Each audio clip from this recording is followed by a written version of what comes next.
Një zhvillim e peshë juridike dhe politike ka përfshirë Bashkinë e Kuçovës, pasi SPAK-i ka përcjellë zyrtarisht Komisionit Qendror të Zgjedhjeve konfirmimin e një vendimi të formës së prerë ndaj kryebashkiakut Kreshnik Hajdari. Sipas shkresës zyrtare të protokolluar në maj 2026, SPAK bën me dije se Hajdari është shpallur fajtor për falsifikim formularësh, vepër penale që lidhet me deklarimet zyrtare të zyrtarëve publik.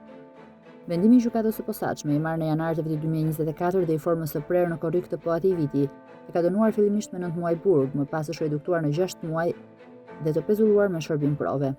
Ky zhvillim aktivizon automatikisht edhe ligjin e dekriminalizimit, duke vendosur KQZ-n përballë vendimarrjes nëse mandati i kryebashkiakut duhet të ndërpritet.